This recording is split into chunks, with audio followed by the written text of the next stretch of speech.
Kasus dugaan pelecehan suku dan bahasa Sunda berlanjut dalam pemeriksaan pelapor bernama Ari Mulya dari Polres Nusantara di Polda Metro Jaya hari ini.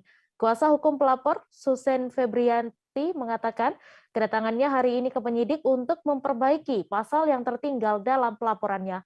Untuk mengetahui info lebih detailnya, sudah bergabung bersama kami rekan jurnalis Tribun News, Fandi Permana yang akan menyampaikan laporannya. Halo rekan Fandi. Selamat sore Tribuners dan juga Mei. Ya, selamat sore. Silakan dengan informasi Anda, Fandi. Seperti apa perkembangan dari pemeriksaan pelapor kasus dugaan ujaran kebencian Arteria Dahlan di Polda Metro Jaya hari ini? Baik, melaporkan langsung dari Polda Metro Jaya Jakarta bahwa pemeriksaan terhadap pelapor kasus dugaan ujaran kebencian yang dilakukan oleh anggota Komisi 3 DPR RI dari fraksi PDI Perjuangan Arteria Dahlan masih dilakukan atau berlangsung di Direktorat Reserse Kriminal Khusus Polda Metro Jaya. Pemanggilan terhadap Muhammad Ari Mulya yang sebelumnya melaporkan dugaan ujaran kebencian itu di Polda Jabar yang terbaru telah dilimpahkan kasusnya ke Polda Metro Jaya. Saat ini memang masih dalam agenda klarifikasi dari pihak pelapor terhadap penyidik. Sebagaimana undangan pemeriksaan yang telah disampaikan atau dikirimkan kepada Tribun News pada tanggal 6 Februari 2022 bahwa atas nama Muhammad Ari Mulya diminta untuk kehadirannya di Polda Metro Jaya untuk mengklarifikasi terhadap pelaporannya terhadap ujaran kebencian yang diduga dilakukan oleh Arteria Dahlan. Ya, kemudian Fandi, bukti apa saja yang dibawa pelapor dan kuasa hukumnya dalam pemeriksaan hari ini? Untuk barang bukti yang dibawa oleh pihak pelapor, sebagaimana tadi telah disampaikan oleh kuasa hukum dari koordinator pelapor, yakni dari Polres Nusantara dan juga Majelis Adat Sunda, Susan Febriati, bahwa pihaknya sudah menyiapkan sejumlah alat bukti, di antaranya bukti pemberitaan dan juga konten-konten video yang menguatkan bahwa Arteria layak untuk diperkarakan dan terdapat unsur pidana dalam kasus ini.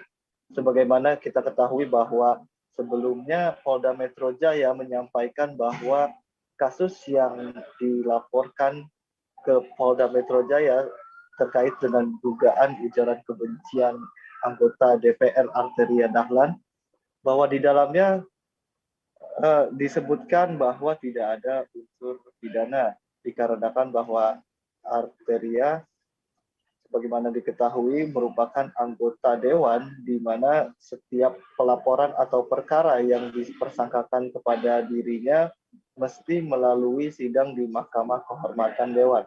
Kabid Humas Polda Metro Jaya sebelumnya mengatakan, Kombes Pol Endra Zulfan, beliau mengatakan bahwa kasus Arteria Dahlan di-stop karena tidak ada unsur pidana di dalamnya. Meski ucapan yang dinilai menyinggung suku dan bahasa Sunda, karena ucapan itu disampaikan dalam forum rapat resmi, di mana pada saat itu Arteria mengucapkan dugaan kasus ujaran kebencian itu di dalam rapat kerja bersama dengan Kejaksaan Agung pada tanggal 14 Januari 2022 lalu. Mei.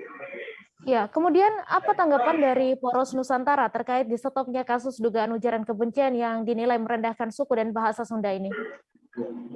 Menurut kuasa hukum Susan Febriati, sebagaimana tadi saya mewawancarai pihak kuasa hukum Polres Nusantara ataupun Majelis Adat Sunda, pihaknya tetap berkeyakinan bahwa Arteria Dahlan tetap layak untuk diteruskan perkara hukumnya.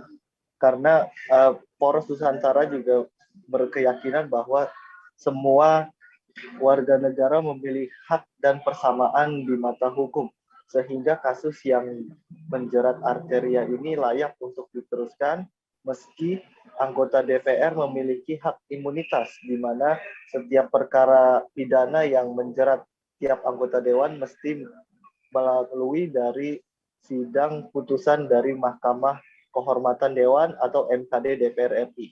Susan juga menambahkan bahwa perkara yang stop dalam kasus ini, polisi hanya berfokus pada unsur pidana di dalam Undang-Undang Informasi Transaksi dan Elektronik, di mana akibat konten video itu Arteria Dahlan dilaporkan oleh sejumlah ormas di Jawa Barat atau juga Majelis Adat Sunda, sehingga Susan berkeyakinan bahwa kasus pidana Arteria tetap bisa diperkarakan karena Arteria diduga melanggar Undang-Undang Diskriminasi Ras sebagaimana diatur dalam pasal 315 dan juga 316 Kitab Undang-Undang Hukum Pidana.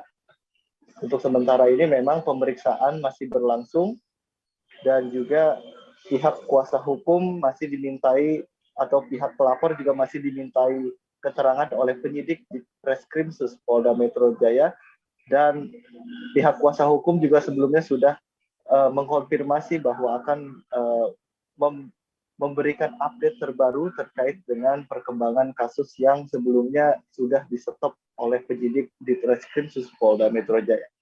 Nih. Ya, baik. Terima kasih Fandi Permana atas laporan Anda, dan Tribuners, wartawan kami juga telah menghimpun wawancara dengan kuasa hukum Poros Nusantara. Berikut tayangannya untuk Anda. Metro Jaya hanya terkait dengan Undang-Undang ITE. Sedangkan kami mengadukan beberapa pasal, diantaranya Undang-Undang Nomor 40 Tahun 2008 mengenai diskriminasi ras dan etnis, dan sekaligus juga 156 KUHP. Berarti ini terkait dua pasal tadi yang dianggap sempat tertinggal di Polda Metro Jaya yang belum ini yang perlu diluruskan, karena ini harus menjadi terang benderang. Proses penyelidikan ini harus bisa memperlihatkan adanya peristiwa pidana yang akan mempengaruhi terhadap tingkat penyidikan selanjutnya. Tapi kemarin pihak kepolisian bilang kalau misalnya Arteria Dahlan tidak bisa dilanjutkan proses hukumnya karena memiliki hak imunitas, tidak bisa diadili dan tidak bisa dipidana. Seperti apa tanggapannya dari ini pelapor? Kami pikir apa yang dipublikasikan itu terlalu terburu-buru karena ini belum ada klarifikasi secara utuh, dan juga kami sudah menggunakan hak konstitusi, dan tupoksi dari kepolisian adalah pidana. Itu membuktikan tindak pidana. Adapun mengenai hak imunitas ataupun MKD adalah di ranah yang berbeda. Kami adalah mencari keadilan untuk memastikan kepastian hukum mengenai pelaporan yang kami laporkan. Pelaporan masih 3 orang dari awal atau ada yang sudah? Masih tetap, karena ini adalah pelimpahan dari Polda Jabar menindaklanjuti di Polda Metro Jaya. Saran terkait pelaporan ke MKD seperti apa? Kami tetap lakukan karena ini bukan persoalan etika, ini terindikasi ada dugaan tindak pidana. Nah, ini rencananya bawa barang bukti apa lagi untuk 2 pasal yang tadi akan dilaporkan? Ya, selain bukti-bukti yang ada di kami dapat di media, dan juga ada beberapa bukti-bukti pemberitaan dan alat-alat bukti lainnya. Nah, harapannya dari 2 pasal ini sendiri apa? Intinya kami dalam proses pelaporan ini ingin mendapatkan keadilan dan sekaligus juga adanya penegakan hukum dan menempatkan bahwa semua warga negara memiliki hak dan kedudukan yang sama di mata hukum. Jangan lupa subscribe, share, komen, dan like ya.